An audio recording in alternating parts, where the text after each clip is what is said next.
Если вы вдруг не знаете, сейчас в комиксах DC идет такое большое глобальное событие под названием Absolute Power. Там у героев пропали силы, Аманда Воллер что-то мутит, и начинается глобальный замес. Вроде бы даже Супермена убили. Но меня глобальные события порядком достали. То ли дело кроссоверы. Кроссоверы, если вы не знали, это такой почти что атовизм индустрии, когда у нас идут 2 или 3 параллельные серии, и между ними делается вот такое вот пересечение, что у нас типа одна часть арки в одном комиксе, другая часть в другом комиксе, и в целом создается такой большой сюжет, где появляется какой-то злодей или не злодей, и вот все с ним борются. Что-то по типу ивента, только если на ивент денег не хватило или идея недостаточно масштабная. И вот недавно в ангоинге Супермен и Action Comics такой кроссовер прошел. Поэтому привет, меня зовут Лосяш, и сегодня расскажу тебе про кроссовер House of Brainiac и как DC просрали очередную крутую идею. Да, это можно пускай там, да, пускай останется. Да, еще сначала дорожку. Начну с того, что серию Superman Action Comics, в рамках которой кроссоверы происходят, я уже обозревал на лайв-канале, вот можете где-то тут подсказку найти. И мне как бы то, что сейчас происходит с Человеком из стали, не особо нравится, потому что Джошуа Уильямсон пишет слишком базовый какой-то, слишком стоковый комикс о Супермене. Это просто та штука, которую могли издать хоть 20, хоть 30 лет назад, и ничего бы не поменялось. Вот у нас есть Супермен, он живет в городе, у него семья, Лоис Лейн, и он сотрудничает с Лексом Лютером, чтобы спасать мир. Типа Лекс Корп переделали под Суперкорп, и все у них хорошо. Как тут на Землю прибывает целая армия зарнийцев. Это народ Лоба, который вообще по канону умер. То есть они все вымерли, и Лоба последний сын этой из Арнии. Они стреляют вообще кучу народа, убивают, захватывают себе суперсемью, забирают ее с собой. Там забирают дочку Лекса Лютера, все в панике, самого Лекса хватают. И Супермен такой, что мне вообще делать? И здесь вроде ничего экстраординарного не происходит. Все сюжеты вообще в комиксах глобальные начинаются с того, что какой-то кромешный пиздец творится, и герой в ахуе. Но редко когда меня этот пиздец действительно может затронуть, чтобы я чувствовал, что,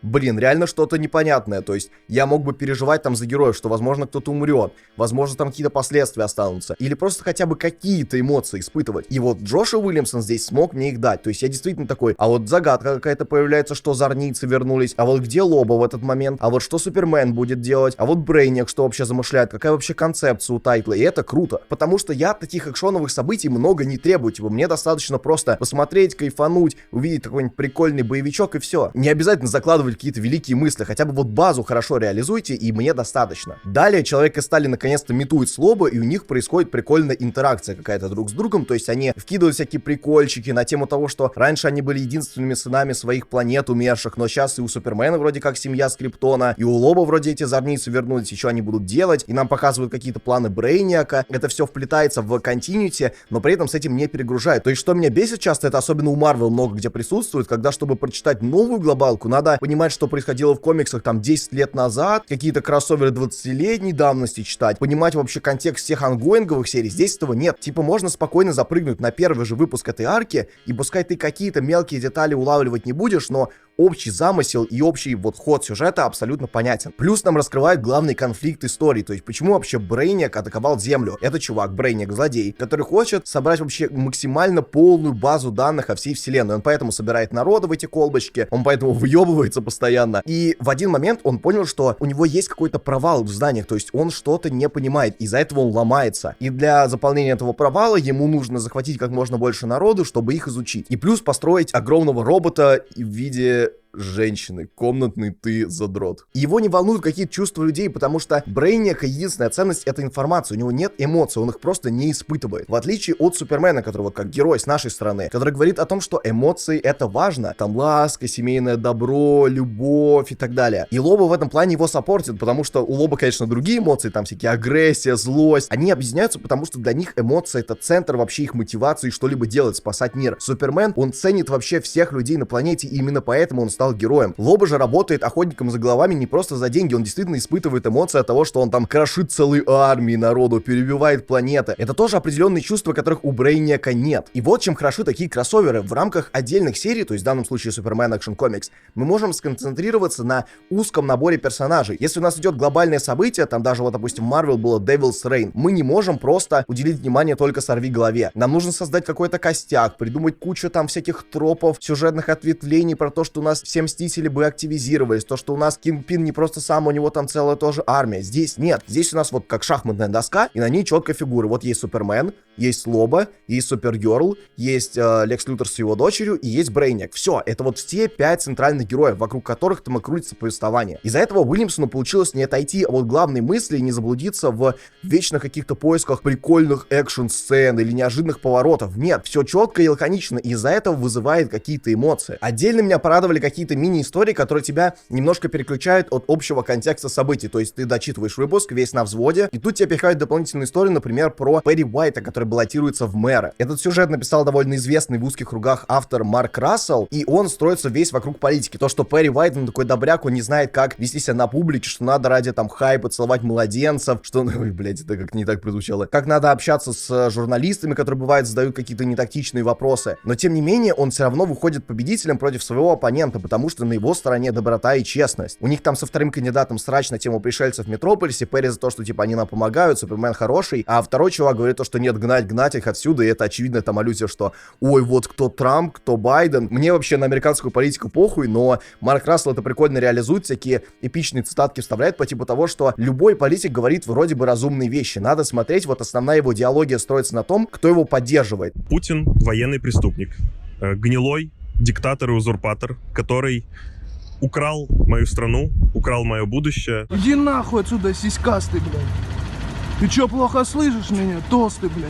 Ты чё, сучара? Иди отсюда, залупа, блядь, цветочная, блядь. Если там, условно, Перри Уайта поддерживают какие-то добрые люди, разумные, обычные граждане, то его оппонента, который вроде бы тоже чернуху особую не гонит, поддерживают исключительно люди, которые нахуй пришельцев. Он даже ничего другого не предлагает, у него вся политика задействована на том, что вот у нас наводнили эти мигранты, надо гнать их нахуй из Метрополиса. В общем, тоже прикольная история такая, на подумать, на повеселиться. Марк Рассел любит такие писать. И вот я вроде бы типа отвлекся, вернулся к ангоингу, там следующий выпуск этой арки, и резко House of Brainiac просто поплыл. Начну с того, о чем я тоже скажу в ближайшем ролике. Очень важен художник на любой серии, потому что комикс мы воспринимаем визуально. Если у тебя большой кроссовер, и на первых там выпусках на него пришел крутой художник, в этом случае Рафа Сандовал, который рисует, пускай там и не с какими-то извертами, как-то необычно, но он хорошо передает экшен. Это типа такой плотно скомпонованный, хорошего качества арт. Но как только художник меняется и впечатление от комикса. И будь он хоть на маленькую талику хуже, новый художник, все очки, которые заработала серия с хорошим визуалом в начале, она их моментально теряет, потому что ты не можешь уже воспринимать серию как раньше. Вроде события нагнетали, сейчас должна быть крутая экшн-сцена, а опа, приходит какой-то лоботряс, который выдает просто омерзительный, или даже не омерзительный, просто посредственный средний арт. На фоне того, что ты видел 5 минут назад какие-то эпичные экшн-сцены, йоу-йоу-йоу, это смотрится просто жалко, как будто на тобой посмеялись, издеваются. Но это не главная беда House of Brainiac. Как только становится хуже рисунок, становится хуже и повествование. Потому что, вернусь к аналогии с шахматными фигурами, вот Джошуа Уильямсон выставил все фигуры на шахматной доске, уже они там готовы, уже скоро там мат будет, и резко он как будто бы понял, а я не умею это в шахматы играть. Что мне-то с этими фигурами делать? Ну, пусть все как пешки будут ходить на одну клеточку вперед. Пусть я рокировку сделаю. Чувак, уже все, уже время эндгейма, мат, ставь мат, ты можешь это сделать, чтобы все кайфанули, чтобы история прям эпично закончилась. Я королеву обменяю.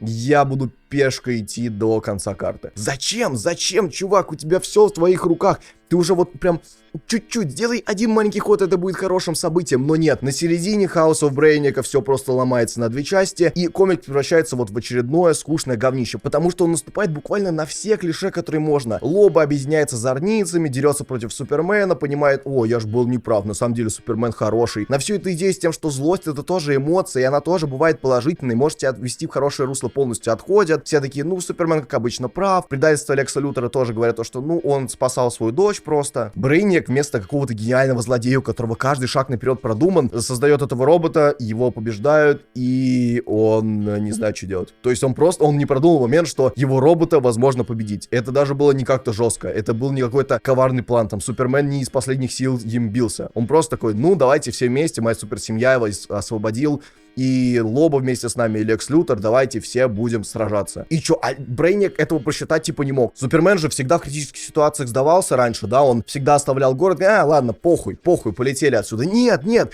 все супергерои всегда дерутся до победного. И ты, Брейник, не мог это продумать, и куча вот таких вот тупников. Диалоги тоже какими-то клишированными становятся, что, ну вот, пойдем туда, ну вот, я вас люблю, ну вот, как я рад, что я вас спас. И, блядь, ну это становится очень-очень каким-то нудным, тягомотным произведением. Хотя потенциал огромный, то есть сделай немножко влево, уйди от вот типичного этого развития кроссовера, ты уже так стартовал, у тебя были все шансы, там какая-то интеракция интересная, хороший рисунок, прикольная концепция и так далее. А ты все свел вот к тому, чем все обычно и заканчивается. И как мне кажется, это типичная проблема вообще всех авторов-фанатов, потому что Джошуа Уильямсон, он именно такой, он всегда в интервью говорит, что я всю жизнь читал комиксы, я фанател, я знаю все сюжеты. И вот каждый раз, когда его допускают до большого глобального события, он творит какую-то хуйню. Вот твой всякие фан-сервисы, отсылки, не отсылки. Я сделаю так, как сделали великие до меня. Вот типа 40 лет назад в «Кризисе на бесконечных землях» Марв Вулфман вот так вот прописал историю. Значит, и я так буду. Это же классик, типа классик.